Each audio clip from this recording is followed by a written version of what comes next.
해고 이즈 해피입니다. 쫄지 않습니다. 무슨 말든 할 수 있고 눈치 보지 않고 아무거나 할 수 있더라고요. 진실을 지키는 뉴스 바리케이드. 국민일보 해직 기자 조상훈의 뉴스바.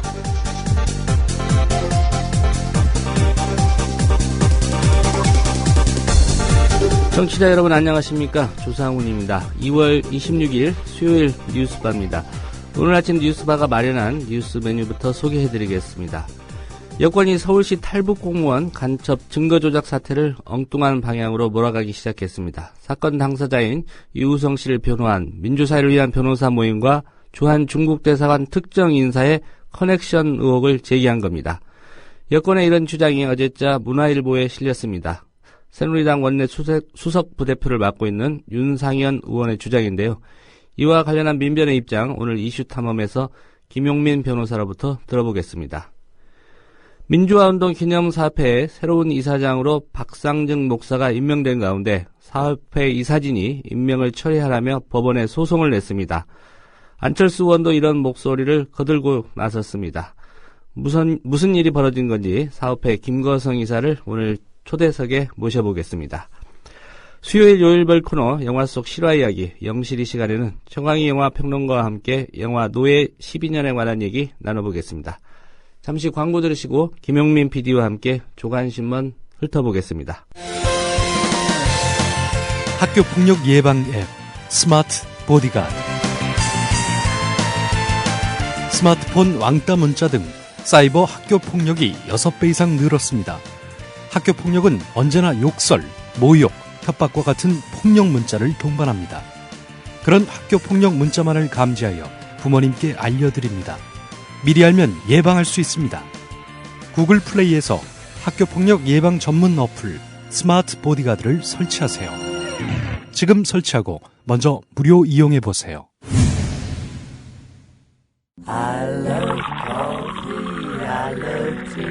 500원으로 즐기는 나만의 커피.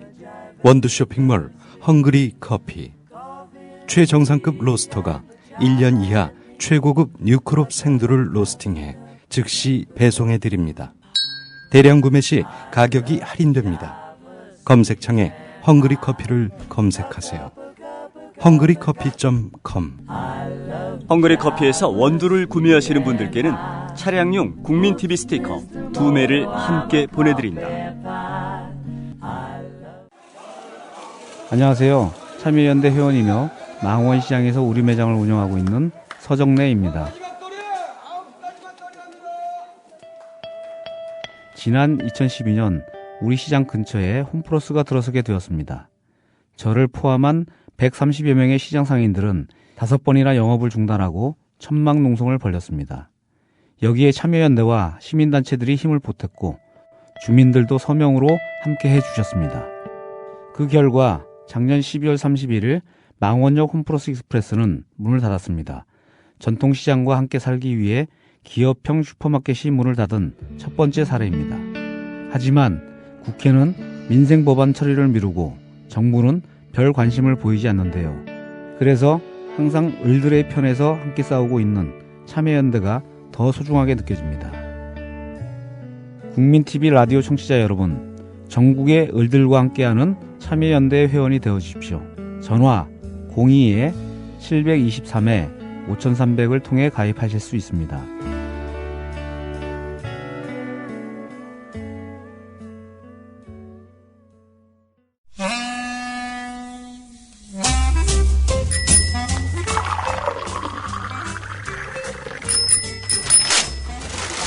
아침 신문 귀로 읽으세요. 김용민의 조간 브리핑. 네, 김용민 PD의 조간 브리핑입니다. 안녕하십니까? 네, 안녕하십니까? 예. 오늘 처음으로 청취자분들께 전할 조간. 네. 어떤 기사입니까? 조선일보 12면을 보겠습니다. 어제 많은 시민들이 또 도심에 나오셨습니다. 예. 민주노총을 비롯한 주요 단체들이 박근혜 대통령 퇴진을 요구하면서 서울 도심과 전국 곳곳에서 동시다발적인 국민 총파업 집회를 열었습니다. 조선일보가 어떻게 보도를 했느냐. 한번 살펴보겠습니다. 예. 뭐 예상대로라면 보도를 안 하는 게 그동안에 좀 관행 아니었습니까? 네, 그렇습니다. 퇴진 요구 이 자체가 뭐 하여튼 권력에게 짐이 될 수 있고 부담이 될 수 있기 때문에 그간 뭐 이런 여러 요구들이 나왔을 때 보수 언론은 일관되게 외면했고 침묵했습니다. 자, 그런데 10이면 크게 보도했습니다. 자, 핵심은 이겁니다. 많은 시민은 박근혜 대통령 취임 1주년을 맞았다는 것 말고는 시위를 벌이는 이유를 모르겠다며 짜증스러운 반응을 보였다. 이랬다는 겁니다. 공약 파기, 공공부문의 대거 민영화 시도, 그 밖에 총체적 민주주의 역진, 뭐 시위를 벌이는 이유 대라면 뭐 1시간 동안 얘기할 수도 있을 것 같습니다. 예. 근데 그 이유를 모르겠다는 겁니다. 자, 그 대다수 시민이라는 표현도 썼어요. 대다수 시민이라며 기사에 거론된 인물들은 딱 둘입니다. 68살 김재석 씨인데 대통령 지지율이 50%를 훌쩍 넘는데 국민 총파업이라는 게 말이 되느냐. 25살 여성 강모 씨 회사원이라고 하는데 철도 민영화를 반대한다면서 정권 퇴진까지 요구하는 건 공감할 수 없다. 이렇게 말을 했다는 겁니다. 네, 한 명 더 있군요. 광화문 인근에 직장에 있는 회사원 김모 씨. 서울 이태원동에 사는 36살. 네, 또 예. 카페를 운영하는 권모 씨. 이 두 사람들은 시끄럽다. 뭐 이런 정도였습니다. 예. 서울 시민이 한 1,000만 되는데 네. 예, 대다수 시민의 4명이 거론이 됐군요. 네, 시위에 동의하지 못하겠다라는 이 기사 속에 반응을 보인 시민은 둘이었습니다. 예. 자, 조선일보는 이렇게 보도를 했습니다. 시위대로 미어터진 서울광장. 그럼 이분들은 왜 서울광장에 모였을까요? 예, 그들만의 시위라는 이름으로 오늘 조선일보가 기사화했습니다. 예. 헤드라인에 에서 의도가 보이지 않습니까? 네. 그들만의 시, 시민들 도대체 왜 하는 건지. 예. 여기서 이 파악되는 시민들 최대치는 4명입니다. 예. 자, 기자가 3명이니까 이 3명까지 포함하면 7명이 되겠네요. 예. 자, 미디어 오늘 아침에 배달된 이런 배달판을 보면요.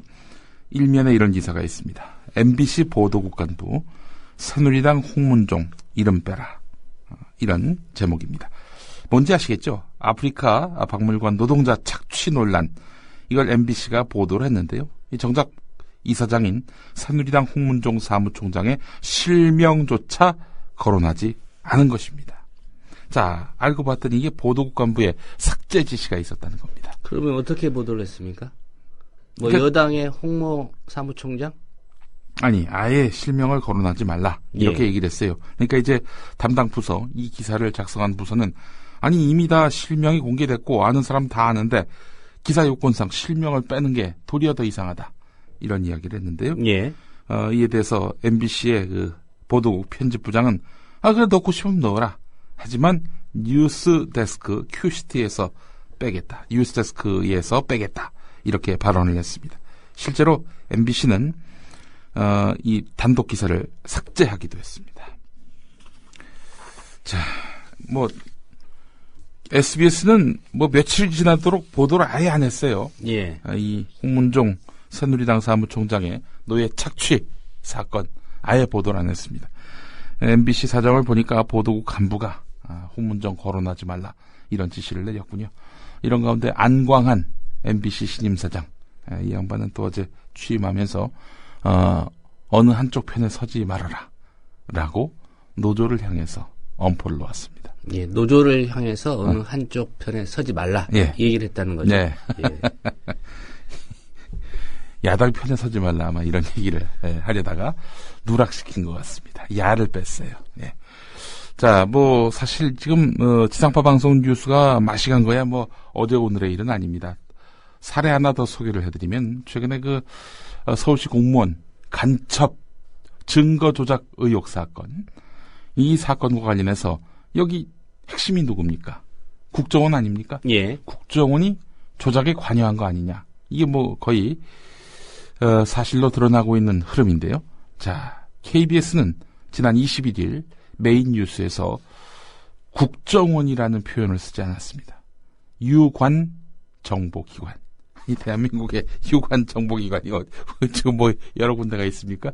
기무사를 얘기하는 건가요? 기무사도 있을 수 있겠네요. 예. 그러나 거기는 군으로 봐야 되지 않겠습니까? 유관 정보기관. 이러면은 유관 정보기관과 무관 정보기관 예. 두 곳으로 그렇죠. 나눌 수가 무관. 있겠네요. 예. 무관이니까 군이면 예.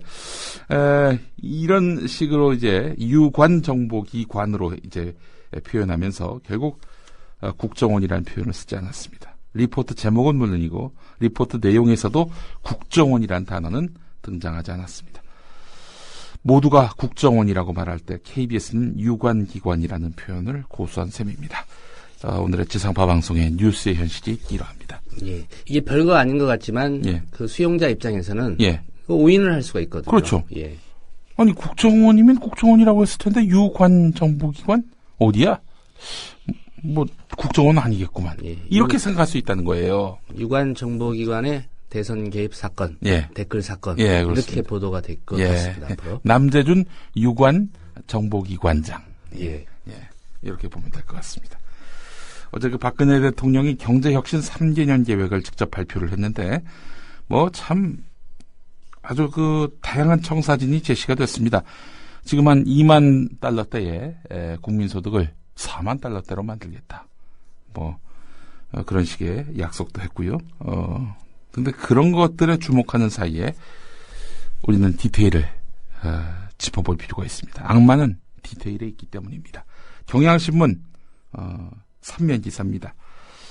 공공성은 있지만 경쟁이 필요한 분야는 기업 분할, 자회사 신설 등을 통해 경쟁 체제를 도입하기로 했다. 이거 대표적으로 수서발 KTX가 그러하지 않습니까? 예. 철도 노조를 비롯한 시민사회단체는 이 수서발 KTX 자회사 분립은 민영화의 시발점이다 이렇게 보고 있습니다.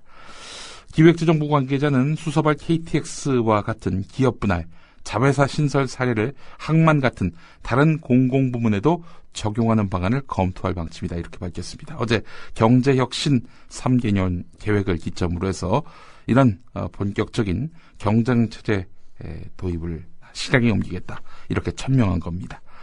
여전히 공공부문에 남기 때문에 민영화는 아니다 이렇게 말을 했지만 당장 철도만 하더라도 어떻습니까? 지금 코레일이 가져온 공항철도, 인천공항 가는 철도 이거 이 민간이 지었고 민간이 운영했다가 어마어마한 적자가 나니까 이걸 코레일이 그냥 인수한 거 아닙니까? 예. 어느 정도 좀 제 궤도에 올려놓았어요. 이걸 다시 민간에다 판다는 겁니다. 민간에다 판다는 거예요. 민간에다 파는 게 어떻게 공공에 남는 겁니까? 절대 철도 민영화 없다고 했지만 철도 민영화는 이렇게 노골적으로 추진이 되고 있는 것입니다. 이런 정부가 경쟁 체제를 도입하겠다, 공공부문에 남겨두겠다 이런 약속 어떻게 믿습니까? 민영화는 가속도를 밟게 될 것으로 보입니다. 어제 대통령의 경제혁신 3개년 계획 발표와 함께 말입니다. 자, 어제 발표 내용들 이런저런 시비는 많습니다만은 어쨌든 좀 많은 고민과 또 연구 속에서 나온 것이냐라고 했을 때 아니다라는 것이 오늘 한국일보 1면 기사입니다. 예. 박근혜 정부 임기 동안 추진될 주요 경제 청사진을 담은 경제혁신 3개년 계획 이게 발표 당일까지도 확정이 안 돼서 허둥대는 장면이 노출됐다는 겁니다. 자, 심지어 발표 직전에 배포된 자료와 박근혜 대통령의 담화 내용이 엇갈린 것으로 나타났습니다. 또 2개월 전에 부처가 매달려온 정책 상당수는 폐기됐고 이로써 시장에 상당한 혼선이 빚어졌다 이런 얘기입니다.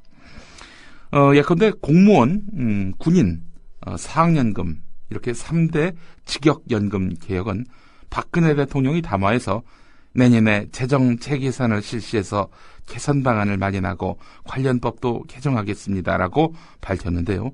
참고 자료에도 없었던 내용이었습니다. 참고 자료에도 없었다. 이건 대통령이 말씀하시다가 발표를 한 거죠. 예. 예. 자, 양날의 검으로 불리는 주택담보 인정 비율과 총부채 상환 비율은 참고 자료에 합리적 개선 방안 마련이란 애매한 설명과 함께 가계 부채 관리 방안의 하나로 담겼는데요. 박근혜 대통령 담화에서는 빠졌습니다. 담화에서는 말씀 안 하셨으니 자료에 담긴 것만 갖고 이게 대통령의 뜻이다라고 이야기하기 애매한 거 아니겠습니까? 그렇겠네요. 네. 예. 자, 이 코스닥 시장을 거래소에서 분리하는 방안은 요약 보고서에는 들어가 있지만은 참고 자료와 담화에서는 빠져서 혼란을 일으켰습니다. 심지어 금융시장마저 흔들렸는데요. 한국관광공사 산하의 그랜드 코리아 레저, 카지노입니다, 여기가. 이 매각 방안이 담긴 요약 보고서 내용, 이게 언론에 알려지면서 이 회사 주가는 한때 상한가까지 올랐는데요. 하지만 대통령 담화와 참고 자료에는 관련 내용이 사라지면서 주가는 급락했고, 그래서 피해를 본 투자자들도 적지 않은 것으로 추정이 됩니다. 자, 뭐 하여간 100개 만들어 놓고 며칠 새 25개로 뚝딱 재조정을 했는데 그야말로 뭐 어느 것 하나 이렇게 체계적으로 완성한 것이 없는 그런 발표였다, 이렇게 보실 수 있겠습니다. 그 대선 공약 때도 그랬잖아요. 지킬 수 있는 것만 저는 약속하겠습니다라고 했는데, 그러니까 지킬 수 없는 약속만 하셨어요. 대부분의 공약이다. 특히 복지교육 공약 대부분 다 파기한 거 아니겠습니까? 예. 이 100대 과제는 수첩에 적기에는 좀 무리한 과제인 것 너무 양이 많아서. 예. 예. 자, 가계부채가 공식적으로 100조 원을 넘어섰습니다. 1000조 원. 아, 죄송합니다. 예. 0이 하나 더 붙었군요. 예. 1000조 원. 예.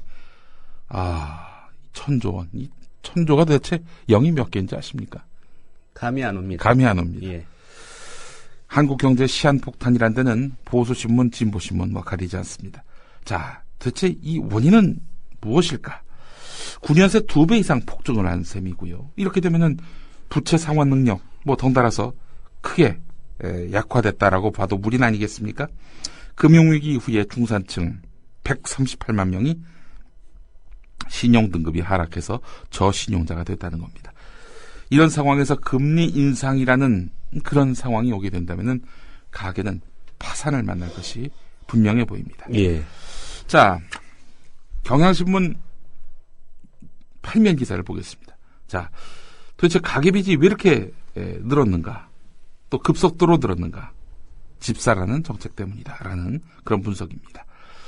자, 이 정부가 지난해 8월에 내놓은 전월세 안정대책, 이거 따지고 보면은 이것도 역시 연 1% 저금리로 돈을 빌려줄 테니까 집을 사라, 이런 대책이었습니다. 최근에 국토교통부는 생애 최초 주택 구입자에 대한 저금리 대출을 5년 이상 무주택자까지 확대하기로 했습니다. 역시 한마디로 말하자면 집사라, 이겁니다. 집사라는 그런 정부의 대책이 계속되는 한 가계 부채 증가는 불가피한데요. 정부는 이걸 수습하기는커녕 더욱 악화시키는 정책만을 쓰고 있다, 이런 이야기입니다. 가계부채 질도 문제입니다. 전체 가계대출에서 은행대출이 차지하는 비율이 지난해 49.9% 정확하게 절반이었습니다. 예. 가계빚의 절반 이상이 금리가 높은 제2금융권이나 대부업체에서 빌린 돈이라는 그런 의미이기도 합니다. 특히 대부사업자가 포함된 기타 금융중개회사의 가계대출 증가액은 해마다 규모가 커지고 있는 그런 양상입니다. 대부업체 이런 데서 빌리는 것도 문제지만은 은행 대출 또 절반을 차지하고 있는 거 아니겠습니까? 만약에 행여라도 빚진 사람들, 이 사람들이 만약에 못 갚는다, 그런 상황이 오게 되면은 어떻게 되겠습니까? 은행이 파산으로 이어지는 것이고 국가 경제는 뿌리채 흔들릴 수밖에 없는 것입니다. 빚을 줄이라고 해야 될 정부가 지금 부동산 경기가 매우 안 좋으니 여러분 집을 사셔야 합니다. 빚내서 빚을 지셔야 합니다. 예. 이러고 있습니다. 대책 없는 정부다, 이렇게 보시면 되겠습니다. 예. 1000조 원 0이 15개입니다. 0이 15개예요. 자릿수로는 16자리까지 예. 갑니다. 아니 만져보는 걸 떠나서 한번 구경이라도 한번 해보고 싶어요. 그런 돈이 한 자리에 모이면 얼마나 쌓이게 되는지. 1000조 원. 이게 제가 어디서 듣기로는 군대를 개인이 보유할 수 있는 이런 나라에서는요. 예. 한 1조에서 2조만 있으면요, 사설 군대도 가질 수 있다고 합니다. 미사일도 쏠 수 있는 사설 군대. 예. 1000조다. 이거 정말. 예. 계산컨대 1000조 원을 10,000원짜리로 계산하셔도 예. 평생 다 못 셉니다. 예, 그렇습니다.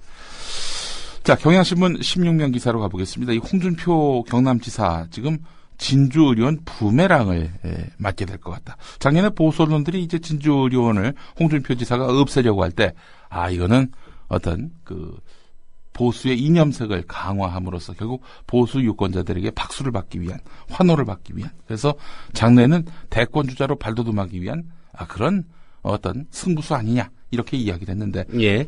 대권은커녕 당장 경남도민으로부터 외면을 받게 생겼다는 겁니다. 지금 홍준표 지사와 함께 새누리당 경남지사 경선 경쟁에 뛰어든 박완수 전 창원시장, 이 진주의료원 폐업을 놓고 홍준표 지사를 강하게 압박하고 있습니다.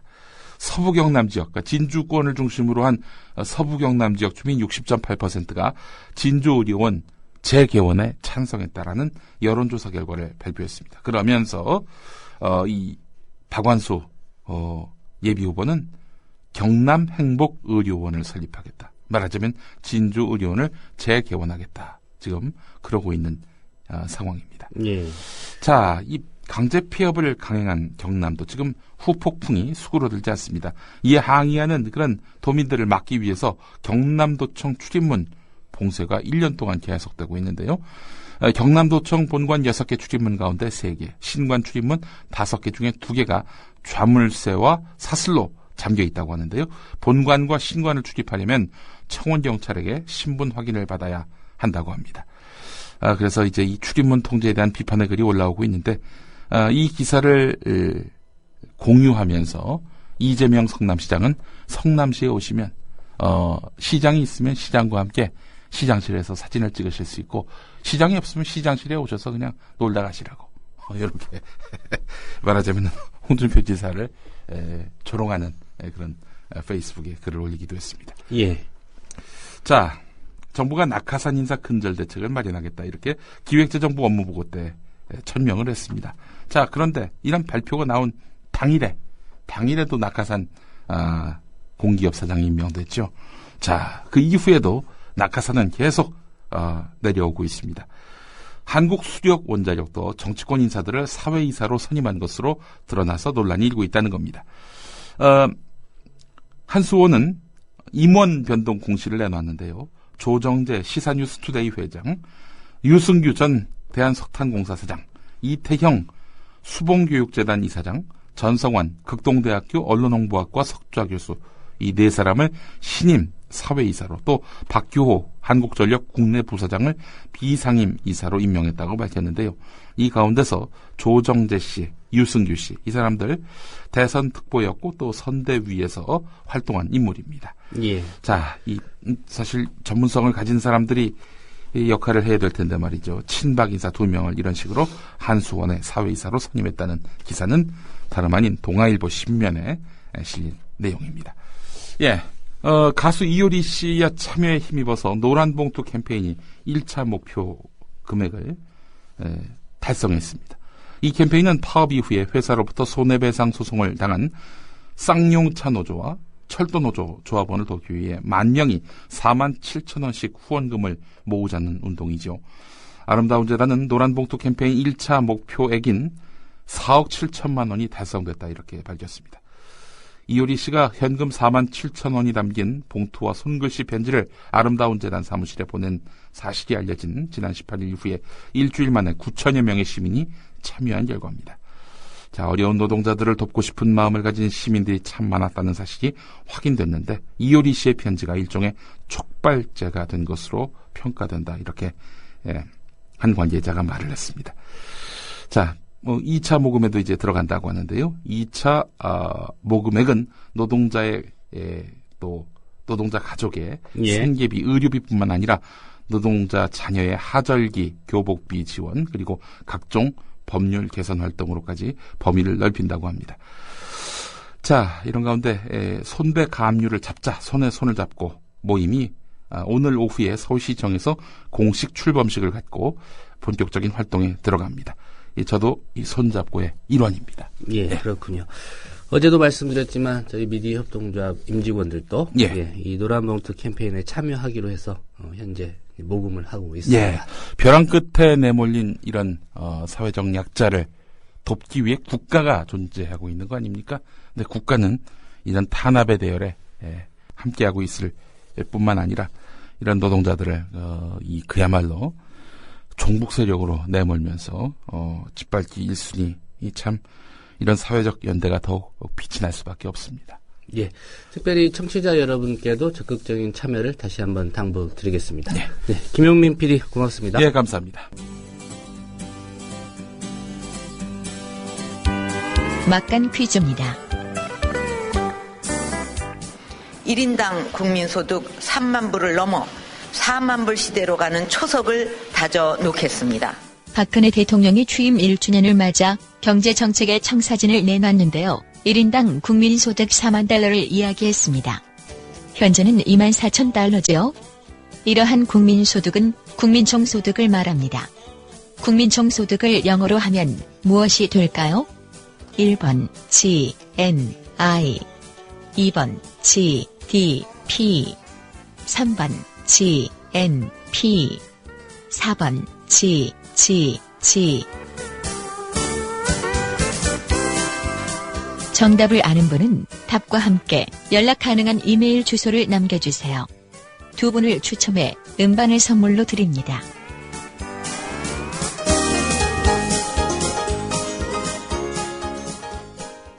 Images showing 那鉴于当前叙利亚局势， 국제뉴스 한반도 정세를 한눈에 황준호의 월드 리뷰.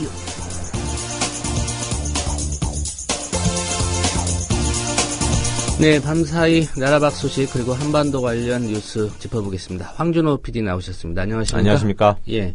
일본이 고노다마를 학술적으로 좀 검증하겠다 이런 얘기 나왔었는데 이게 좀 본격화되는 것 같습니다. 예, 일본 정치권이 일본군 위안부 강제 동원을 인정했던 1993년 고노다마를 검증하는 작업에 본격적으로 나서고 있습니다. 극우 야당인 일본 유신회가 선두에 서서 의회에서 움직임을 시작했는데요. 여러 정황으로 볼 때 아베 내각과의 교감 또 이심전심 이런 거에 따라서 이루어지는 거라서 한일 관계에 파장을 미칠 것으로 보입니다. 예. 뭐 일본 유신회 하면 예. 망언 제조기 인사들이 모인 정당이다 이렇게 볼 수 있죠. 예, 하시모토 도루 오사카 시장 그리고 이시하라 신타로 전 도쿄도지사 이런 사람들이 공동 대표로 있는 당입니다. 일본 유신회가 어제 열린 중의원 운영위원회에서 고노다마에 대한 검증기관을 국회에 설치하자는 제안을 했는데요. 이거에 대해서 여야는 일단 각자 당내에서 검토하기로 했습니다. 이에 대해서 일본 정부의 대변인인 스가 관방장관은 국회 안에서의 일이기 때문에 정부로서는 언급할 게 아니라고 생각한다라고 발을 빼면서 예. 어쨌든 국회가 정할 것이라고 생각한다라고 말했습니다. 예. 아베 내각과의 교감하에 이루어지고 있다. 예. 일본 유신의 움직임 이런 말씀하셨는데 그런 증거들이 좀 확인됐습니까? 예, 아베 총리의 직접적인 발언을 보면은 알 수 있는데요. 고노다마 검증 문제를 본격적으로 제기했던 야마다 히로시라는 중의원이 아베 총리를 그저께 만났다고 합니다. 그런데 예. 그 자리에서 아베가 시기를 놓치지 말고 논의를 진지하게 할 필요가 있다라고 하면서 적극적으로 지지하는 입장을 보였다고 합니다. 또 아베 총리는 야마다 의원의 문제제기 덕분에 일본 언론의 여론조사에서 고노다마 수정에 대한 지지 여론이 과반을 넘겼다라고 하면서 감사의 뜻을 표하기도 했다고 합니다. 야마다 의원은 지난 20일에 중의원에서 고노다마의 근거가 된 위안부 피해자 청취조사의 신빙성에 문제가 있기 때문에 제3국의 학자를 포함해서 재검증을 해야 되지 않느냐 이런 질문을 했고 예. 여기에 스가 관방장관이 학술적인 관점에서 더 검토하는 것이 바람직하다 이렇게 답했던 적이 있습니다. 쉽게 말해서 좀 짜고 치고 질문하고 답변하고 그랬네요. 그렇습니다. 예. 예. 이 야마다 히로시 의원이라는 사람, 이 사람도 일본 유신회 소속입니까? 예, 그렇습니다. 일본 유신회의 3대 이상한 사람 중에 한 명인데요.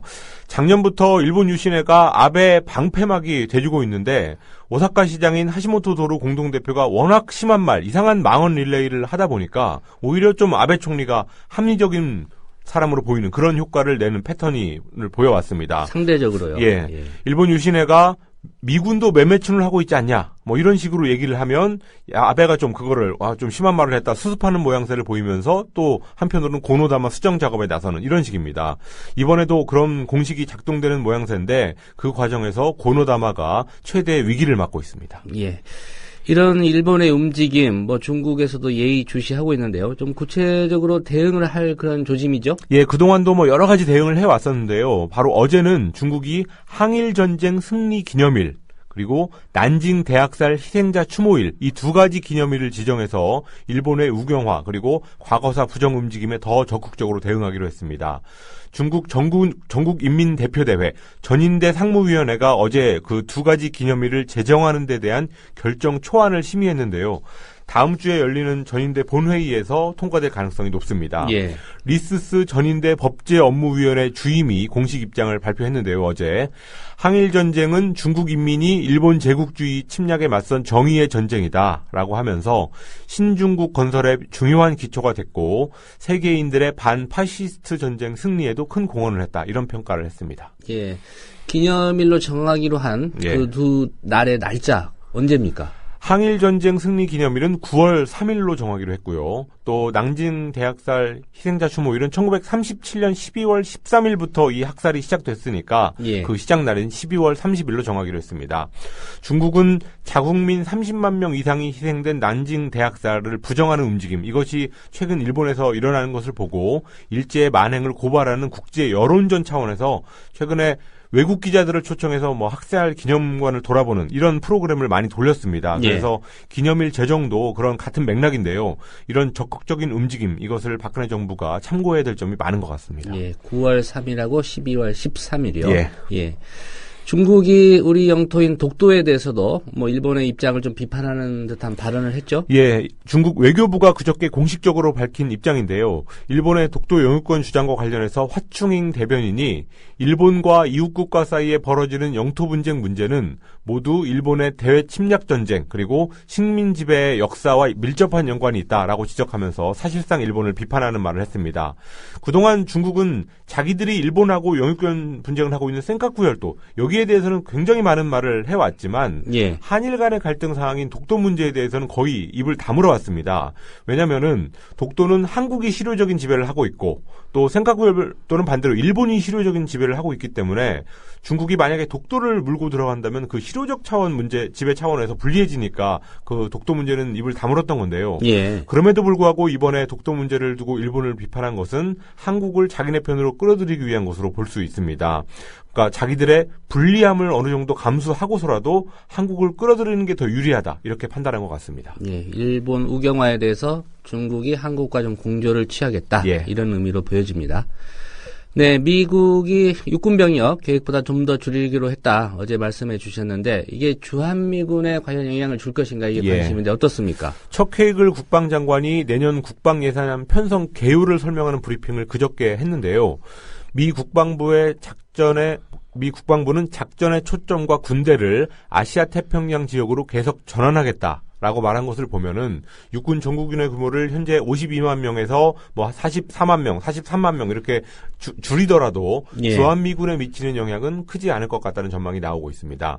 정확한 것은 다음 주에 4개년 국방 검토 보고서 QDR이라는 아주 유명한 보고서인데 이게 나와야지 알 수 있는데 헤이글 장관이 아시아 재균형 정책을 그동안 계속 강조해왔고 또 미국이 한반도의 우선순위를 둬왔던 점 이런 것으로 볼 때 주한미군은 현재 수준을 유지할 거라는 얘기가 계속 나오고 있습니다. 예, 현재 주한미군 수 몇 명이나 되죠? 공식적으로는 28,500명입니다.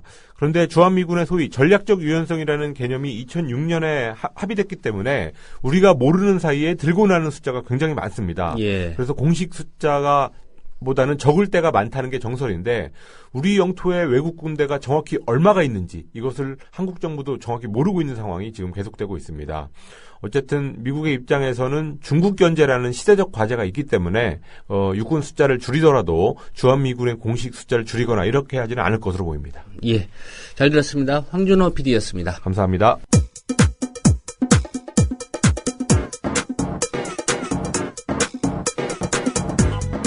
조상훈의 뉴스바. 이제는 이슈 탐험입니다.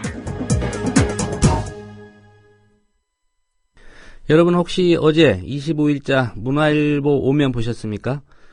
새누리당 윤상현 의원 3대 의혹 제기라는 그 부제에 민변 왜 중정부 제쳐두고 대사관에 조회 요청했나 라는 헤드라인을 단 기사였습니다. 새누리당 윤상현 의원을 전화로 인터뷰한 내용이 그 뼈대였는데요. 한마디로 유우성 씨 사건 증거 조작 의혹과 관련해 유 씨의 변호를 맡은 민변과 주한 중국 대사관 특정 인사 간에 정보 협조 커넥션이 있다. 이런 의혹을 제기한 겁니다. 이런 새누리당의 주장 어떻게 받아들여야 할까요? 민주사회를 위한 변호사 모임 소속 김용민 변호사와 오늘 이 얘기 나눠보겠습니다. 김 변호사님 안녕하십니까? 네, 안녕하세요. 예. 우선 어제 문화일보 기사 보셨습니까? 예, 봤습니다. 예, 좀 당혹스러우셨을 것 같은데, 예. 좀 조목조목 짚어보겠습니다. 그 문화일보 기사에서 윤상현 의원이 이제 제기했다는 3대 의혹이 있습니다. 네. 하나하나 좀 설명을 좀 부탁드리겠는데요. 일단, 첫 번째 제기한 의혹이, 민주사회를 위한 변호사 모임이 왜 중국 정부를 제쳐두고, 주한 중국 대사관에 이 조회 요청을 했나, 요런 의문 제기인데요. 어떻게 입장을 좀 정리하셨는지요? 네, 이거에 대해서는요. 예. 사실조회 촉탁이라는 것은 항소심 법원이 사법공조 절차에 따라서 중국 정부에 요청을 한 겁니다. 예. 그리고 이를 행정적으로 처리하는 데가 이제 중국 대사관이고요. 그래서 변호인과 검사는 중국 정부의 문서의 진위를 확인해달라고 요청을 한 것이었고요. 그런 행정적인 처리를 하는 곳은 중국 대사관이라 중국 대사관을 제출처로 지정을 한 것뿐이지 예. 중국 대사관에 이런 확인 요청을 했다라고 보는 거는 억측입니다. 예. 그러니까 중국 정부를 한국에서 대표하는 게 중국 대사관, 주한 중국 대사관이기 때문에. 그렇죠.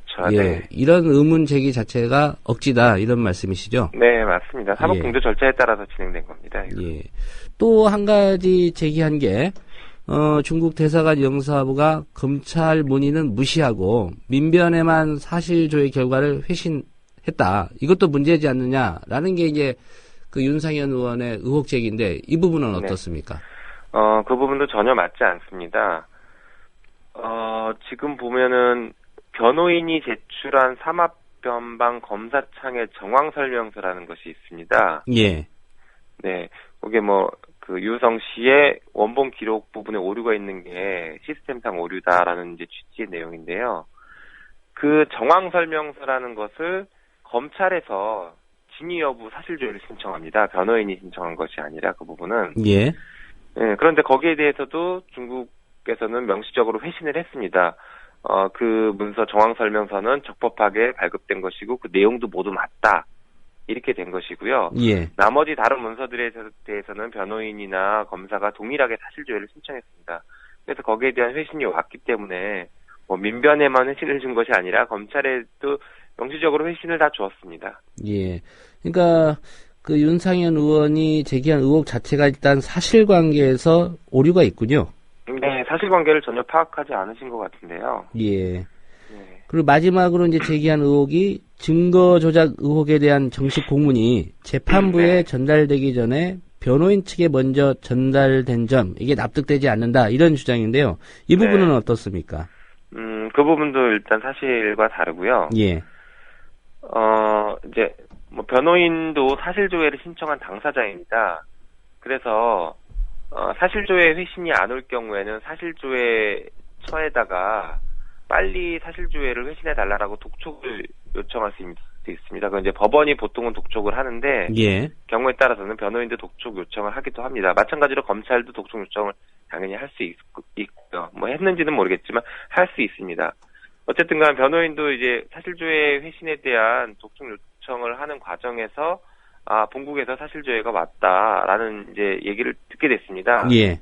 그래서 그게 이제 법원의 우편이랑 팩스 송달을 했다라는 얘기를 들은 뒤여서 그러면 변호인에게도 팩스본을 줄 수 있겠느냐 문의를 했더니 변호인에게만은 줄 수는 없고 검찰과 변호인 동시에 팩스본으로 보내주겠다 이렇게 얘기가 돼서 저희가 팩스본을 받은 것입니다. 그래서 아마 저희가 알기로는 검찰이나 국정원에도 동시에 변호인과 동시에 이렇게 팩스본이 간 걸로 알고 있습니다. 예.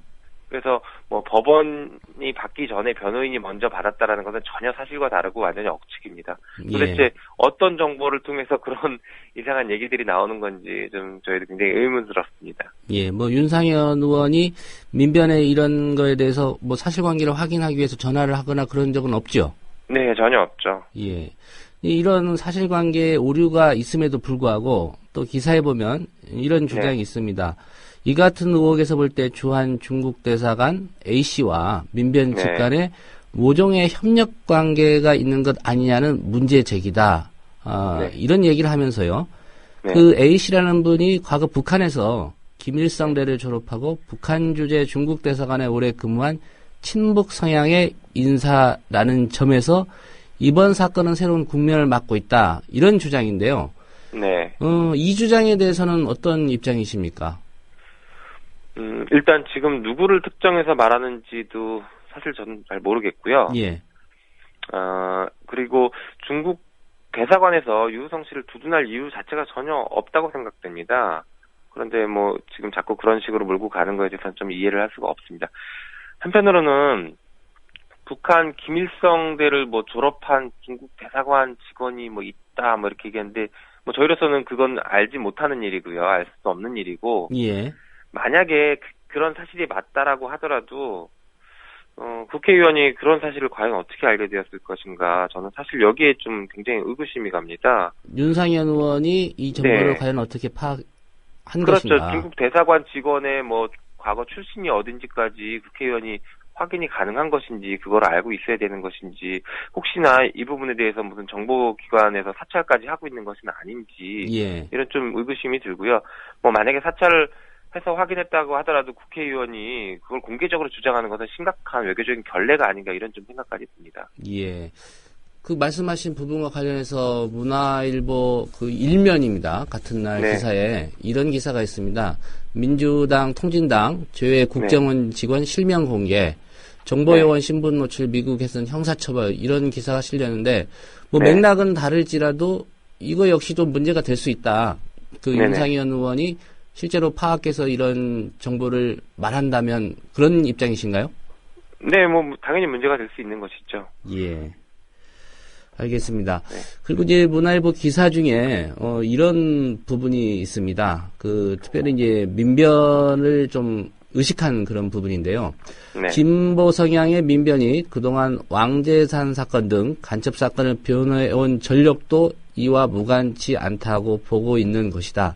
이런 대목이 있는데 네. 이게 과연 연결을 지을 수 있는 얘기인지부터 의문인데 네.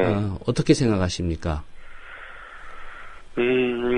그 부분이 뭐 간첩 사건을 변호해온 전력이 뭐 있고 뭐 무관하지 않다 이런 표현들이 저는 이제 정확한 것인지 좀 의문스럽습니다. 예. 뭐 굉장히 많이 견해에 따라서 뭐 다양한 해석들이 나올 수 있을 것으로 보여지긴 하는데요. 분명한 것은 이 변호인이라면은 피고인이 진짜 간첩이든 아니든 정당하게 변호인의 조력을 받을 수 있는 그런 도움을 줘야 되는 사람들이거든요. 또 헌법에도 그런 보장이 돼 있고요. 네, 그렇죠. 예. 그게 어떻게 보면 뭐 자유민주주의와 법치주의의 가장 기본이고 인권 옹호의 가장 기본이거든요. 그래서 뭐 민변에서는 뭐 이 사건이 간첩 사건이냐 아니냐 이런 것보다는 변호인의 조력을 받기 어려운 사람들에 대해서 뭐 조력을 주고 도와주는 것이거든요. 예. 뭐 그러다 보니까 뭐 자연스럽게 대한민국 사회에서는 뭐 국가보안법 사건이라든가 간첩 사건을 일반 변호사들이 그 변론을 다 회피합니다, 사실상. 그러다 보니까 뭐 자연스럽게 민변에서 더 변론을 하게 되는 것인데 그게 마치 무슨 간첩 사건을 하고 간첩을 도와주는 것이다라는 식으로 이렇게 몰고 가는 것은 전혀 그 대한민국 법치주의와 헌법의 근간을 뒤흔드는 맞지 않는 주장이라고 보여집니다. 예. 이런 보수 진영의 문제 제기, 특별히 이제 그 민변과 뭐 간첩 사건 변호를 해 왔다 이런 걸 좀 연결지어서 제기하는 이유가 민변 역시도 좀 종북 프레임 안에 좀 가두려고 하는 그런 전략 아닌가라는 그런 의견도 있는데 이 부분에 대해서는 어떤 입장이신가요? 뭐 그런 의구심이 드는 뭐 부분도 있습니다. 그런데 뭐 사실 이번 증거 조작 사건은 엄밀하게 말하면 뭐 보수와 진보 뭐 이런 문제가 아니거든요. 예. 대한민국 법치주의와 민주주의의 어떤 근간을 흔드는 중대한 사건이고 사법 절차 시스템 자체를 망가뜨리는 아주 중대한 범죄예요. 이런 문제에 있어서 뭐 종북이냐 아니냐 아니면 뭐 여권이냐 야권이냐 뭐 진보냐 보수냐 이래서 싸울 문제가 아니고 이거 자체는 정말 심각한 문제이기 때문에 짚고 넘어가야 되고 범인을 찾아야 된다. 이렇게 의견이 합치돼야 되는 것인데 지금 이상한 논리로 흘러가는 부분에 대해서 굉장히 좀 우려스럽고요. 예. 지금 상황이 이렇게 뭐 증거 위조라는 아주 엄청난 사건이 발생하다 보니까 보수 진영에서는 이번에 밀리면 안 된다 이렇게 좀 생각을 하고 있는 듯한 느낌이 듭니다. 그래서 좀 결사적으로 방어를 하고 뭐 소위 물타기 시도도 하는 것으로 좀 보여지고 있어요. 예. 그러다 보니까 지금과 같은 뭐 문화일보에서 같은 이상한 의혹들이 마치 진짜인 것처럼 위장되고 또 종북 딱지를 붙이식으로 자꾸 들고 나오는 것으로 좀 생각이 돼요. 그런데 또 반대로 보면 진보 진영 역시 또 이번 기회에 마치 보수에 대한 심판으로 몰고 가는 듯한 이런 뉘앙스도 사실은 이게 바람직한 것인지 저는 좀 약간 의문이 들더라고요. 말씀드린 것처럼 이거는 진보와 보수 진영의 문제가 아니라 개인의 인권의 문제이고 민주주의와 우리나라 헌법 가치의 기본적인 것을 뒤흔든 문제인데 예. 진영의 논리로 가져가는 건 좀 바람직하지 않다고 생각됩니다. 예. 보수든 진보든 이걸 좀 정치적인 사안으로 바라보는 네. 건 옳지 않다 이런 입장이시군요. 네, 예. 맞습니다. 이 사건 경과에 대해서도 좀 여쭤보겠습니다. 그 어제까지 나온 보도로는 이제 국정원이 셀프 검증을 했는데 네. 증거 조작 없었다. 이걸 이제 검찰에 지금 보고서를 국정원에서 제출한 것으로 이렇게 알려져 있는데요. 네네. 이와 관련해서 뭐 혹시 접하신 내용이 있으신가요? 예, 저도 언론 보도 통해서 좀 들었어요. 어떻게 문제는 이제 의혹의 당사자가 네. 스스로를 검증한다는 거, 뭐 국정원은 셀프와 밀접한 관계가 있는지 모르겠는데, 네. 이게 좀 합당한 상황인가요? 저도 좀 당황스럽고 어떻게 보면 한편으로는 예상되는 답변이었다고도 생각됩니다. 예. 지금 선양의 이모 영사, 국정원 직원이라고 했던 이모 영사가 지금 모든 위조된 문서 3건에 대해서 가장 핵심적으로 관여한 것으로 지금 얘기가 되고 있는데, 국정원에서 자체 조사를 하면서 아무런 문제가 없었다라고 얘기하는 것이 과연 정당성이 있는 것인지 잘 모르겠고요. 예. 지금 얘기 나온 것으로 봐서는, 검찰이나 국정원에서도 자정 능력을 상실한 것이 아닌가, 이런 생각까지 좀 안타까움이 좀 들긴 합니다. 그리고 사실은 이게 지금 당장 강제 수사가 진행되어야 될 사안인데, 단순하게 지금 셀프 조사, 내지는 진상 조사다, 이렇게 진행하면서, 시간을 끌기를 하고 있고, 중요한 의혹 당사자들이 증거를 인멸할 수 있는 이런 기회를 주고 있는 것이 아닌가, 좀 이런 우려가 굉장히 깊습니다. 예, 검찰도 지금 수사라는 단어는 쓰고 있지 않죠? 아니요. 공식적으로는 지금 어떻게 얘기하는지 모르겠는데 수사라는 단어를 쓰고 있습니다. 예. 사건 번호도 부여됐다라고 하고 있고 수사를 진행하고 있다라고 하고 있습니다. 이 증거 조작 의혹과 관련해서 말이죠. 네네네. 사문서 위조로 지금 수사를 하고 있다라고 저희 변호인들에게는 얘기가 됐어요. 예. 지금 관심이 가는 게 또 지금 이제 대검 그 디지털 포렌식 센터인가요? 여기에서 지금 그 변호인 측에서 제출한 서류 포함해서 8건 지금 문서 감정 절차 밟고 있는데 이게 조만간 결과가 나올 것이다 이런 전망이 있습니다. 네네. 관련해서 어떻게 전망하고 계십니까? 아마 빠르면 오늘쯤 결과가 나올 수도 있을 것으로 보입니다. 예. 네, 그런데 문서 감정을 한다는 의미가 검찰에서는 자기네들의 위조 문서라고 지금 판명이 났던 그 문서들에 대해서 그 위조라면은 어떤 위조인지 위조의 유형을 확인하고 싶다. 이제 이런 취지로 얘기를 하고 있습니다. 그래서 예. 도장은 동일한데 도장을 찍을 권한이 없는 사람이 도장을 찍어서 위조를 한 것인지 아니면 도장 자체를 위조한 것인지 일단 이거부터 먼저 확인하고 싶다라고 해서 감정을 하고 있다라고 들었고요. 예.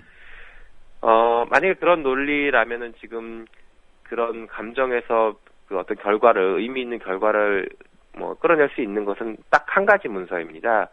그 삼합변방검사청에서의 정황 설명서와 그거에 대한 검찰의 답변서. 이 두 문서만이 육안으로 볼 때 동일한 도장이 찍혀 있거든요. 예. 그래서 그런 위조의 유형을 확인할 수 있는 문서는 그 단 하나의 문서일 것이고요.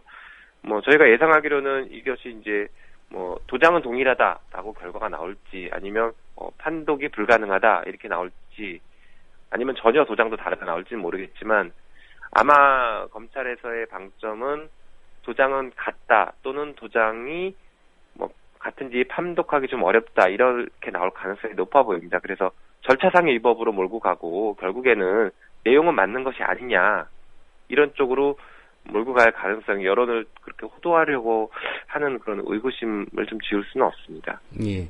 만약에 우려했던 대로 검찰의 그 감정 결과가 나올 경우에요. 네. 민변이나 이 변호인들 입장에서는 어떻게 대응하실 계획이신가요? 뭐 수단이 있습니까? 일단 뭐 변호인단 입장에서는 지금 재판이 가장 중요하고 재판에서 어떻게 입증을 하고 반박할 것인가의 문제인데요. 예. 일단은 중국 정부에서 공식적으로 뭐 검찰의 증거들이 다 위조됐다라고 했기 때문에 증거로 쓸 수가 없습니다. 그 문서들은. 그래서 뭐 지금 감정 결과는 재판 결과에 큰 영향을 미치기는 어렵고요. 예. 그리고 설사 뭐 검찰에서 저희가 우려하는 것처럼 감정 결과가 나온다고 하더라도 중국 정부에서 명시적으로 검찰 측의 정황 설명서에 대한 답변서는 내용이 틀렸다. 다시 말해 변호인 측의 내용이 맞다라고 확인을 해주었습니다. 예. 그래서 검찰에서 뭐 어떤 결과가 나오더라도 내용 자체가 바뀔 일은 없습니다. 그런데 이제 그 부분을 뭐 여론으로 어떻게 호도할지는 저희도 조금 두고 보고 적절한 대응이 필요하다고 생각이 들긴 하는데요. 뭐 지금 바뀔 사실은 없다라고 보여지긴 합니다. 예, 알겠습니다. 오늘 말씀 고맙습니다. 네, 감사합니다. 예, 지금까지 민주사회를 위한 변호사 모임의 김용민 변호사와 함께 이른바 서울시 공무원 간첩 그 증거 조작 의혹 사건 관련된 얘기 나눠봤습니다.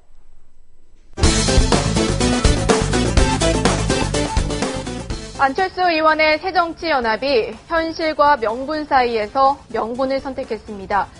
저희는 정치의 근본인 약속과 신뢰를 지키기 위해 이번 지방선거에서 기초단체장과 기초의원에 대한 정당 공천을 하지 않기로 결정했습니다. 그것이 국민의 뜻이라고 생각했습니다. 기초단체장과 기초의원이 공천권을 가진 국회의원의 사조직이 되다시피 했고 공천권이 국회의원의 대표적인 기득권이 되어 수많은 물의를 빚어온 점을 지적했습니다. 그러나 파장이 만만치 않은데 어제 MBC 라디오에 나온 김효석 새정치연합 공동위원장의 인터뷰. 그래서 저희도 사실은 이번 선거를 통해서 이걸 조직을 잘 정비를 해놓아야 다음 총선과 대선을 위해서도 필요한 거 아니겠어요? 예. 문제는 이 새 정치 연합 이름으로 선거를 나서려고 준비했던 많은 분들이 계셨을 텐데 이탈이 있지 않을까 하는 우려도 있더군요. 그렇습니다. 지금 상당한 혼란이 오고 있습니다. 장단 앞두고. 지금 저희가 발기인 모집 중에 있습니다. 특히 이제 지역 같은 경우에는 이 발기인 모집도 쉽지가 않겠어요. 이렇게 되면은. 그렇습니다. 어제도 이제 당장 발기인으로 가입을 했던 사람들이 탈퇴하겠다. 우리는 무소속으로 가겠다. 무소속 연대를 만들어 차라리 무소속 연대로 선거를 치르겠다. 이런 움직임도 나타나고 있고 창당에도 상당한 지금 차질이 예상되고 있습니다. 예. 그러자 새누리당 사람이 없어서 공천 안 주겠다는 거 아니냐며 야유. 하지만 새누리당은 기초선거 공천 안 하겠다고 약속해놓고 이 약속을 뒤집은 바 있는 상황. 결국 공천은 주긴 하지만 공천하는 권한을 국민에게 돌려주겠다는 말로 명분 만드는데. 새누리당 함진규 대변인입니다. 이제 막 출범을 앞둔 신당이 정당의 가장 큰 의무인 공천을 하지 않겠다고 한다면 이는 정당으로서의 책임을 회피하는 것이나 다름없습니다. 새누리당은 정당 공천을 무책임하게 내팽개치기보다는 오히려 공천권을 진정으로 국민들께 돌려드림으로써 공천제의 폐단을 없애는 정치혁명을 이루는 것이야말로 대선 공약을 더욱 충실히 실천하는 것이라고 생각하며 이를 위해 내일 전국위원회를 열어 상향식 공천제 전면 도입을 골자로 하는 당원 당규 개정안을 확정할 예정입니다. 상향식 공천제란 당원과 일반 국민 절반씩 선거인단을 구성해 후보를 결정하는 방식입니다. 결국 상향식 공천이 동전의 앞이라면 동전의 뒤와 같은 것은 전략 공천 폐지. 새누리당은 전략 공천 폐지, 즉 당 지도부가 일방적으로 후보를 결정하지 않겠다고 밝혔는데 그 약속 당연히 지켜지겠지? 새누리당은 당초 상향식 공천을 전면 도입하면서 원칙적으로 전략 공천을 없애기로 결정을 한 바 있습니다. 하지만 당 지도부가 제한적이나마 전략 공천을 유지하는 쪽으로 가닥을 잡으면서 혁신 공천 후퇴 논란이 일조짐을 보이고 있습니다. 어랏, 이야기가 달라졌네. 상향식 공천도 하고 전략 공천도 한다고? 황우여 대표님, 어찌된 일입니까? 국민들이 너무 혼잡한 이 후보자들 사이에 어떻게 그럼 과연 가릴 수 있겠냐. 정당이 일체적으로 당의 책임하에서 공천이라는 과정을 통해서 이 후보자를 걸러야 되는 거 아니냐. 아무나 상향식 공천을 받게 되면 국민이 혼란스러워 하실까봐 전략 공천도 하신다는 말씀이군요. 황당하고 우려스럽습니다. 황우려 대표님.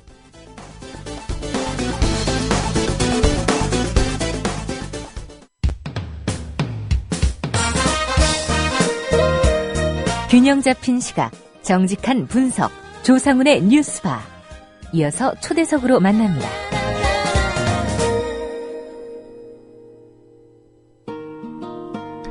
네, 민주화운동기념사업회가 새 이사장으로 임명한 박상증 목사에 대해서 임명 취소를 요구하면서 법원에 소송을 냈습니다.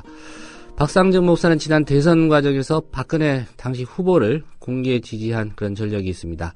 사업회 설립위원들과 전직 임원들은 농성까지 벌이고 있는 실정인데요. 안철수 무소속 의원도 어제 농성장을 찾아서 임명을 철회해야 된다, 이런 입장을 밝히기도 했습니다. 민주화운동 기념사업회 김거성 이사 모시고 관련 얘기 좀 들어보겠습니다. 김 이사님 안녕하십니까? 네, 안녕하십니까? 예, 우선 청취자들도 좀 궁금해하실 것 같습니다. 민주화운동 기념사업회 어떤 곳인지, 왜 이렇게 이사장 임명 놓고 말이 많은지 좀 궁금해하실 것 같은데 소개를 좀 해주시죠. 어떤 단체인지. 예, 민주화운동 기념사업회는 민주화운동을 기념하고 그 정신을 계승하기 위한 사업을 수행해라. 그래서 민주주의 발전에 이바지하라라는 목적을 부여해 주어서 법에 따라서 공공기관으로 설립된 법인체입니다. 예. 지난 2000년에 여야 의원 82명이 발의를 했고요. 2001년에 국회에 통과가 되어서 이 법에 근거해서 설립되었습니다. 예. 그러니까 민주화운동 기념사업회 법이라는 게 있다 이 말씀이죠? 예, 그렇습니다. 예. 그러면은 이게 행정안전부의 지금 산하기관으로 돼 있습니까? 예, 그렇습니다. 행정안전부에 소속되어서 그 지도 감독을 받도록 법에 규정되어 있습니다. 예. 그런데 이제 문제가 되고 있는 게 지금 그 박상증 목사를 이제 신임 이사장으로 임명을 하겠다, 이런 입장이고, 여기에 대해서 이제 기념사업회 쪽이나 또 반대하시는 분들은 이거 낙하산이다, 임명 취소해야 된다, 이런 요구신데요. 일단 그 박상증 목사를 이사장으로 임명하는 거 반대하시는 그 대책위에 어떤 분들로 구성이 돼 있고 구체적으로 어떤 활동을 하고 계시는지 좀 설명해 주시죠. 예, 그 박상증 씨를 이사장으로 임명했다라는 통보를 지난 12일 날 밤에 이메일로 보내왔습니다. 그래서 13일 날 그 통보를 받았고, 그래서 이에 대해서 17일 날 기념사업회의 설립위원, 전직 임원, 그리고 서울지역대학 민주동문협의회, 전국대학 민주동문회 준비위, 그 다음에 전국 목회자 정의평화협의회 등이 모여서 이 불법적인 낙하산 이사장 임명을 반대하고 그 취소를 위해서 조직된 것이 바로 대책위입니다. 현재는 그 이후에 이제 민족민주유가족협의회라든지 민주화운동, 민주실천가족운동협의회, 민가협이라든지 이런 단체들을 포함해서 140여 개 시민사회단체들이 함께 참여하고 있습니다. 예. 지금 박상증 그 목사, 이사장으로 임명된 분, 이분 출근하고 있습니까? 아니요, 출근은 저지당했습니다. 예. 두 차례 안행부 직원들과 함께 왔는데 내부에서 그분들은 적법한 그런 이사장으로 인정할 수 없다 그래서 저지당하고 돌아갔습니다. 예. 그러니까 직원들이 저지를 하고 있는 거죠, 지금? 직원들 뿐만 아니라 대책위원회에 함께 참여하신 분들이 제가 이제 그때는 없었습니다만은 예. 저지한 것으로 그렇게 알고 있습니다. 예, 2차례 출근을 시도했는데 저지당했고 이후로 뭐 다시 지금 출근을 시도하고 있거나 그러진 않고요. 지금 현재는 그런 직접적으로 여기 오겠다 뭐 이런 저기들은 없습니다. 예. 그 박상정 씨 본인이 뭐 거치와 관련해서 입장을 표명한 것도 없습니까, 아직까지는? 뭐 인터뷰상에 보면은 민주주의 사회에서는 거부권이라는 게 없다. 뭐 이런 식의 표현을 쓰는 것 보면은 그러한 생각은 전혀 없다고 생각합니다. 예. 그 박상정 씨 임명과 관련해서 뭐 절차적 하자가 있고 또 정치적으로 뭐 색깔 문제가 있다 이런 얘기들이 네. 제기되고 있는데요. 우선 절차적인 문제를 좀 짚어보겠습니다. 네. 그 기념사업회 법이라든가 규정에 명시되어 있는 이사장 임명 절차 어떻게 됩니까? 법 그다음에 민주화운동사업회 기념사업회의 정관 그리고 규정 이런 것들을 이제 종합해서 봐야 되는데요. 예. 법에 따르면은 안전행정부 장관이 임명하도록 되어 있습니다. 예. 임면. 그런데 그 정관에는 이제 임원의 선임과 관련한 규정들이 있고 그에 따라서 임원 추천위원회가 구성이 됐습니다. 그래서 임원 추천위원회에서 추천한 사람들이 이사회를 통해서 최종적으로 이사장 명의로 안전행정부에 추천이 되어 왔습니다. 예. 그 절차를 초대 이사장인 박형규 목사님을 제외하고는 함세웅 신부님 그리고 정성원 제4대 이사장의 경우에도 이런 절차를 밟아왔고 예. 안행부는 항상 이 후보자 중에서 이사장을 임명을 해왔습니다. 예. 근데 이번에는 그런 절차가 없었다는 말씀인가요? 예, 이런 절차는 당연히 우리는 했습니다만은 예. 안전행정부에서 이 추천받은 인사들 중에서가 아니라 전혀 다른 분을 이제 이사장으로 임명했다라고 이렇게 하니까 예. 뭐 깜짝 놀라게 된 거죠. 예.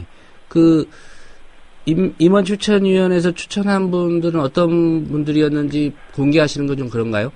아니요, 뭐 이미 그 언론에 다 나가 있기 때문에요. 예. 정성원 그동안 이사장으로 제4대 이사장으로 수고해 주신 분이고요. 예. 그 다음에 안병욱 그 가톨릭대 그 국사 전공하시는 교수님 전에 예. 진실화해위원회 위원장을 맡으셨었죠. 예. 이 두 분이 적임이다 이렇게 해서 최종적으로 추천을 했습니다. 예, 안전행정부에 이 두 분을 정작 추천했는데 안행부 장관은 이 추천된 후보자가 아닌 박상정 씨를 이제 이사장으로 임명을 했다. 이런 말씀이시군요. 네, 맞습니다. 예. 그럼 과거 사례에도 이 임원 추천위원회 추천한 인물이 그 안행부에서 거부당한 적이 있었습니까? 뭐 거부당했다고 표현하기는 어렵지만 그 임원 추천위원회에서 이사회를 통해서 추천된 인물 대신에 예. 다른 분을 좀 추천을 해달라. 예. 이렇게 이제 요청을 해서 그런 대화를 통해서 결과적으로 보면은 최종적으로는 이 추천된 인물 가운데에서 예. 그 이사장을 임명을 해왔었죠. 예. 그러니까 뭐 이분들 말고 또 다른 분도 한번 추천을 해주십시오라고 얘기를 네네. 했고 그걸 바탕으로서 이제 결과적으로는 최초에 추천했던 후보들 가운데서 임명을 해왔다 이런 말씀이군요. 예. 예. 최종적으로 추천된 분들 가운데에서. 예. 이 박상정 목사에 대해서 또 여러 가지 이제 그 정치적인 그런 배경을 가지고 좀 반대하시는 걸로 좀 알고 있는데요. 뭐 일반에 알려지기로는 이제 아름다운 재단의 이사장도 지내셨고 또 참여연대 공동대표도 지냈고 또 민주화 운동에도 그래도 참여한 인물 아닌가 이런 얘기도 있는데요. 어떤 분입니까, 이 박상정 씨? 지금 말씀하신 게 맞고요. 예. 다만 이제 임원추천위원회에서 이분에 대해서 논의를 할 때 처음 임원추천위원회가 이분을 추천받기 이전부터 민주화운동의 일관에서 해온 분 또 어떤 특정 정파에 소속되어 있거나 그것을 위해서 활동한 사람이 아니라 비당파성을 갖춘 분 또 어떤 사익 대신에 공공성을 갖춘 분 이런 분이어야 한다는 원칙을 이미 논의를 했었습니다. 예. 그런데 이 박상정 씨의 경우에 있어서는 지난 대선 기간에 특정 후보의 어떤 그 당선을 위해서 공개적으로 그 지지하고 그 사람 캠프에는 들어가 있지 않지만은 예. 이 사람은 누구 사람이라고 이렇게 공개적으로 이렇게 나올 정도의 인물이었기 때문에 예. 비당파성의 원칙에 부합되지 않는다라고 판단을 했고 그래서 이제 추천해서 제외가 되었습니다. 예. 뭐 교학사, 교과서 관련된 부분도 있다고 들었는데 그 부분은 어떤 얘기인가요? 예, 그 부분은 이제 앞으로 민주화 운동의 민주주의의 발전을 위해서 일을 해야 될 사람이 바로 이사장인데, 예. 뭐 내용적으로는 그것 자체만은 뭐 내용적으로는 큽니다만 형식적으로는 아까 말씀드렸던 비당파성에 이제 어긋나는 것이고요. 그렇지만은 실제적으로 보면 지금 교학사 교과서를 지지 찬동하는 그러한 입장에 있는 분이 어떻게 민주화운동을 계승하고 또 발전시킨다고 하는 것인지 예. 이 부분들은 사회적으로 용납되기 힘들다라는 것이 같은 또 판단이었고요. 그래서 뭐 이 분은 형식적인 면에 있어서도 그릇된 그러한 절차를 했고 내용적으로도 받아들일 수 없는 분이다. 이러한 것이 이제 대책위원회나 또는 임원 추천위원회에서 논의의 어떤 근거였습니다. 예. 그 비당파성이라는 기준은 뭐 특별히 다른 당파에도 뭐 동일하게 적용해야 되는 것 같고요. 맞습니다. 예. 처음에 이제 초대 이사장을 임명을 할 때도 정부 쪽에서는 이분이 좋겠다라고 했지만은 민주화운동 진영에서는 특정 정파에 이렇게 소속된 것으로 보일 수 있는 사람은 이사장으로 적절하지 않다라는 의견을 제시를 했고 그래서 이제 처음에는 박형규 목사님께서 이사장을 맡게 되었던 거죠. 예. 초대 이사장이라고 하면 시기가 김대중 정부 맞습니다. 말쯤으로 네. 예, 판단이 됩니다. 예, 그렇습니다. 예. 박상규 목사가 결국 박근혜 대통령이 대선 후보 시절이었대 공개적으로 이제 지지를 했기 때문에 네. 안전행정부 입장에서는 이번에 이사장으로 임명하는데 이게 좀 고려한 거 아니냐 이런 시각을 갖고 계신 거죠. 지금 반대하시는 분들 입장에서는. 예, 그렇죠. 한 사람뿐만 아니라 이사로 이러이러한 사람들이 또는 상임이사로 이러한 사람들이 논의가 됐다라고 이야기하는 거 보면 예. 이것은 민주화운동 기념사업회를 정권의 전리품으로 이렇게 생각을 하고 여기에 그 사람들을 다 꽂아 넣겠다 예. 이러한 생각이 있지 않나 이렇게 의심할 수밖에 없고요. 예. 또 박상승 목사 개인에 대해서도 그동안에 정치적인 기여를 고려해서 이런 직책에다가 넣어주는 것이다.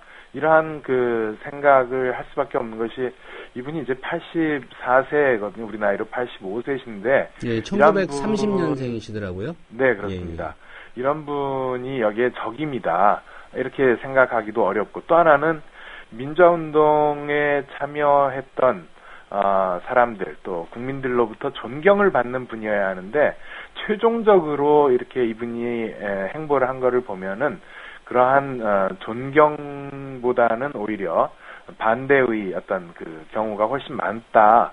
이러한 점에서 절대로 있어서는 안 되는 일이라고 생각을 합니다. 예. 정치권에서는 안철수 의원이 농성장도 직접 방문한 걸로 그렇게 알려졌는데 혹시 어떤 대화를 나누셨는지요? 절차적으로 이것이 잘못되었다. 그래서 절차적으로도 문제가 있는 것이고 또 내용적으로도 문제가 있기 때문에 박상증 씨의 이사장 임명이 취소되고 또 다른 적절한 인물이 여기에 오는 것이 바로 비정상의 정상화다. 그러한 표현을 썼습니다. 어제 대화에서. 예.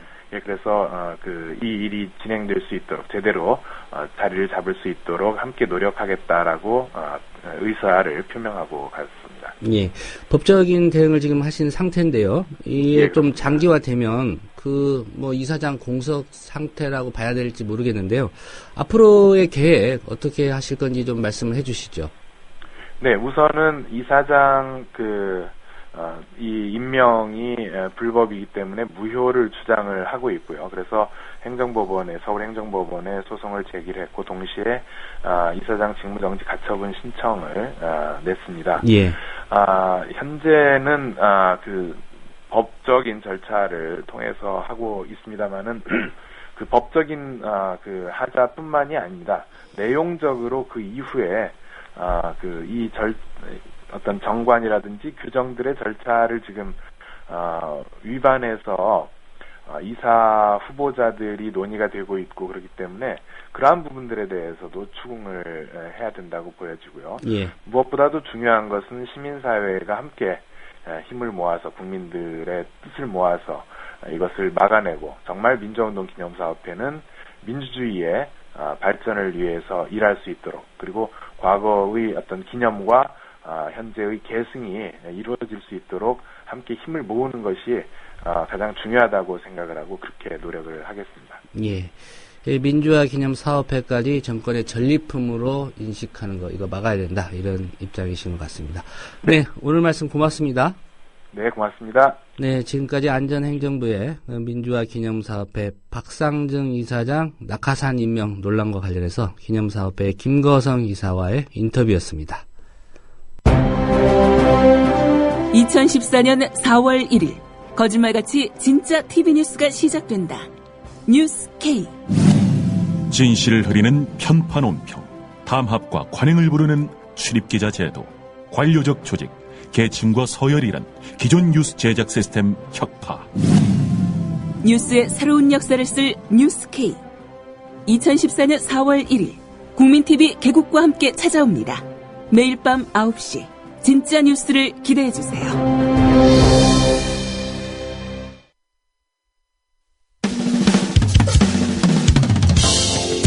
여러분은 지금 국민일보 해직기자 조상훈이 진행하는 국민TV 라디오 아침 시사 프로그램 조상훈의 뉴스바와 함께하고 계십니다. 네, 수요일의 요일별 코너 영화 속 실화 이야기를 다루는 영실이 시간입니다. 오늘은 음악가 솔로몬 노섭으로 그리고 노예 플랫으로 두 인생을 산 한 남자의 실화를 다룬 영화 노예 12년으로 여러분을 만나보겠습니다. 오늘 또 영화 이야기 들려주기 위해서 최광희 영화평론가 스튜디오에 나오셨습니다. 안녕하십니까? 네, 안녕하세요. 예, 노예 12년. 네. 예, 어떤 영화입니까? 방금 이제 솔로몬 노섭이라는 말씀하셨는데 원래 자서전이 있었습니다. 예. 솔로몬 노섭이라고 하는 사람이 이제 쓴 자서전인데 160년 전에 쓰여진 자서전이요. 근데 출간 당시에 뭐 한 2만 7천여 부 정도 팔렸다고 해요. 그래도 예. 그때 당시에는 뭐 베스트셀러라고 할 수 있겠는데, 그동안 그래도 쭉 잊혀져 왔다가 이번에 스티브 맥퀸이라고 하는 감독에 의해서 이 자서전이 다시 영화화 됐습니다. 예. 자서전이기 때문에 당연히 실화를 바탕으로 하고 있겠죠. 스티브 맥퀸이라고 제가 말씀을 드리니까, 빠삐용의 스티브 맥퀸인가? 이렇게 생각하시는 분들도 아마 계실지도 몰라서 제가 설명을 해드리자면, 예. 그 스티브 맥퀸께서는 이제 1980년에 일찍 폐암으로 돌아가셨고요. 여기서의 스티브 맥퀸은 영국 출신의 감독입니다. 작년에 그 마이클 패스벤더 주연의 그 쉐임이라는 영화로 아주 굉장히 좋은 평가를 많이 받았던 그런 감독인데요. 흑인 예. 감독입니다. 영국 출신의 흑인 감독인 스티브 맥퀸이 연출을 맡은 작품이고요. 바로 여러분들 잘 아시는 브래드 피트가 이 영화의 제작자입니다. 이 노예 12년이라고 하는 영화는 사실은 자유인으로 태어난 흑인이에요. 이 주인공이. 예. 그러니까 1840년대면은 노예제도가 아직 사라지기 전이죠. 그렇죠. 링컨 대통령이 노예 해방 선언을 한 게 아마 1863년으로 기억이 되는데, 예. 그러니까 한 20여 년 전의 상황입니다. 그렇지만 태어나기는 이제 자유인으로 태어난 예, 그렇습니다. 해방 노예. 예, 후손인 것이죠. 예. 그러니까 노예를 사고 팔던 그런 것이 보편화되던 시절이긴 했습니다만은 그 가운데 일부는 또 시민권을 가지고 있는 흑인들이 있었습니다. 근데 워낙에 흑인들이 그 노예 생활을 하던 게 일반화돼 있던 시절이기 때문에요. 자유 흑인이라는 게 좀 그렇게 흔하지는 않았겠죠. 생소하고 좀 낯선. 예, 시대적으로요. 그렇습니다. 예. 이 솔로몬 노섭이라는 사람은 자유 흑인으로서 음악가로, 저는 바이올린을 굉장히 잘 치는 그 음악가로 이제 활동을 쭉 하다가 어느 날 이제 백인 2명한테 제안을 받습니다. 워싱턴에서 연주 여행을 한번 우리가 서커스단을 운영하는데 예. 당신이 연주를 해주면 흥행이 잘 될 것 같다라고 하는 이제 제안을 받게 되죠. 그래서 텁석 오케이 갑시다 이렇게 이제 그 제안을 수락하게 되는데 이 사람들이 사기꾼들이었던 거예요. 가서 잘 공연을 끝냈는데 술을 엄청 먹이더니만 다음날 일어나 봤더니 웬 이상한 감옥에 갇혀 있고 족쇄가 족쇄로 발이 묶여 있는 그런 예. 상황이 된 거죠.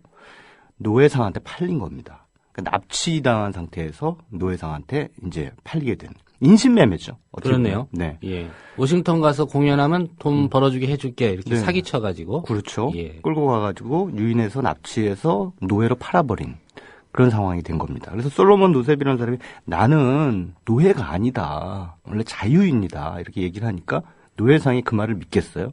노예라고 하는 그 도망노예라고 하는 그 얘기를 듣고 샀기 때문에 예.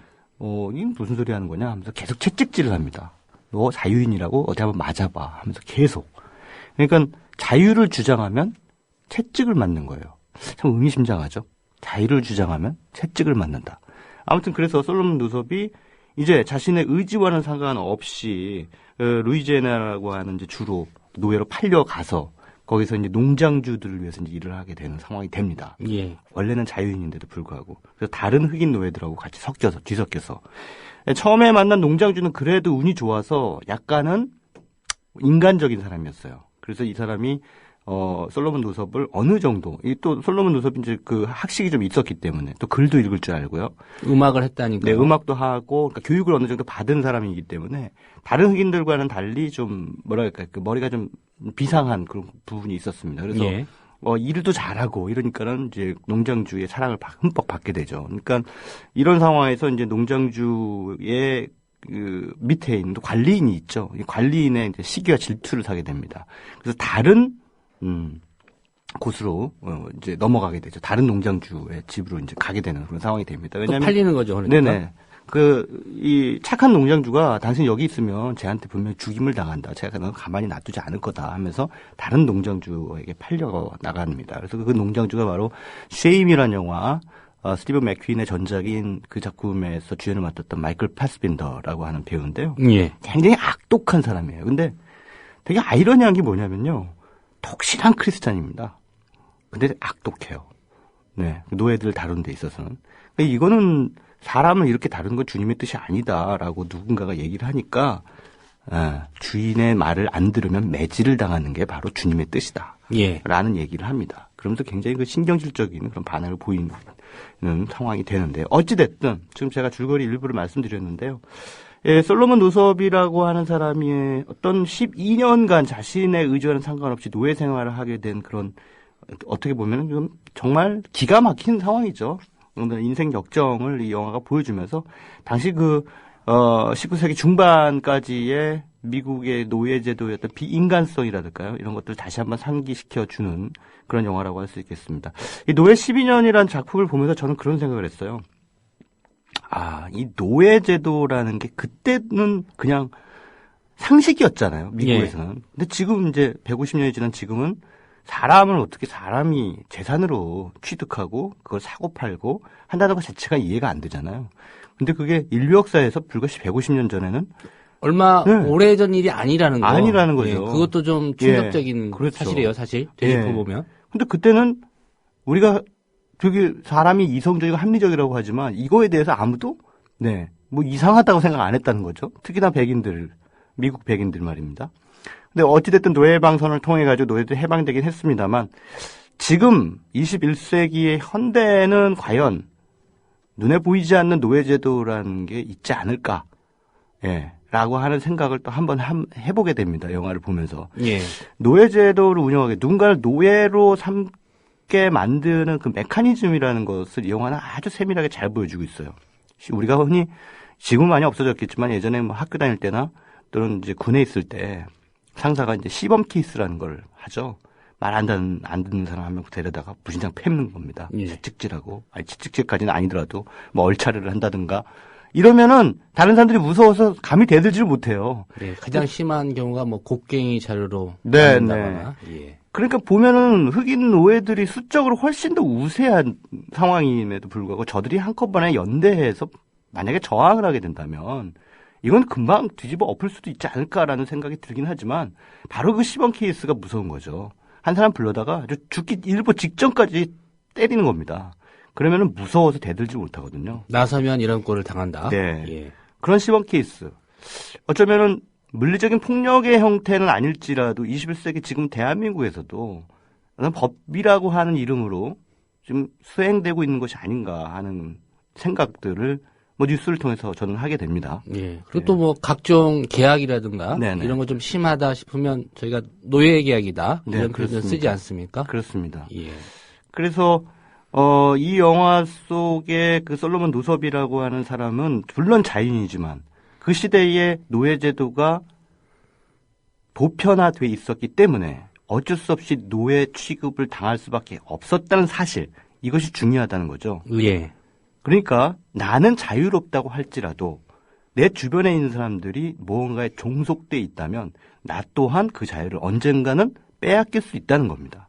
그러니까 내가 자유롭다고 해서 그것이 항상 영원히 오래갈 것이라고 믿어서는 안 된다는 얘기죠. 예. 영화 속에 그런 의미 있는 대사가 나옵니다. 영어로 I don't want to survive, I want to live. 나는 살아남고 싶은 게 아니라 살고 싶다. 예. 라는 얘기가 나옵니다. 어떻게 보면은 살아남는 것은 노예들의 생존 비법이죠. 그러니까 노예들의 꿈이죠. 그러나 삶을 살아가는 자연에서 그렇습니다. 생존하는 네네, 생존해야 된다는 동물들 거. 그렇습니다. 그 노예성의 어떤 일종의 노예들이 가지고 있는 꿈이 바로 살아남는 것이죠. 하지만 자유인의 꿈은 사는 것이죠. 삶을 꾸려나가는 것. 어떻게 보면은 우리는 생존 강박에 너무 지나치게 내몰린 나머지 나도 모르게 무언가의 노예가 되는 것이 아닌가라는 생각을 이 영화를 통해서 한번 해보신다면 어떨까 싶습니다. 예. 특별히 정치 권력에 예속된 분들도 많이 있습니다. 예. 지위가 되게 높아 보이지만 마음대로 사표도 내지 못하는 분들 있죠. 그분들도 뭐 노예나 다름없다는 생각. 노예가 다름없지만 그분들은 마름이죠, 마름. 네. 예. 소유주한테 이제 떡국을 얻어먹고 다른 노예들 위에서 군림하는 마름들. 예. 어떻게 보면 주인보다 더 얄미운 사람들이죠. 예. 네. 마름 여러분들도 이 영화를 꼭 챙겨 보셨으면 좋겠습니다. 네. 네, 오늘 말씀 고맙습니다. 네, 감사합니다. 네, 최광희 영화평론가였습니다. 네, 오늘 퀴즈 정답 말씀드리겠습니다. 국민 총소득, 영어로 어떻게 표현할까 묻는 퀴즈였는데 정답은 1번입니다. GNI, 국민 총소득. 네, 저희가 준비한 소식은 오늘은 여기까지입니다. 지금까지 제작에 김용민, 김효진, 박성재 PD가 수고해 주셨습니다. 내일 아침 7시 30분에 다시 오겠습니다. 들어주신 여러분 고맙습니다.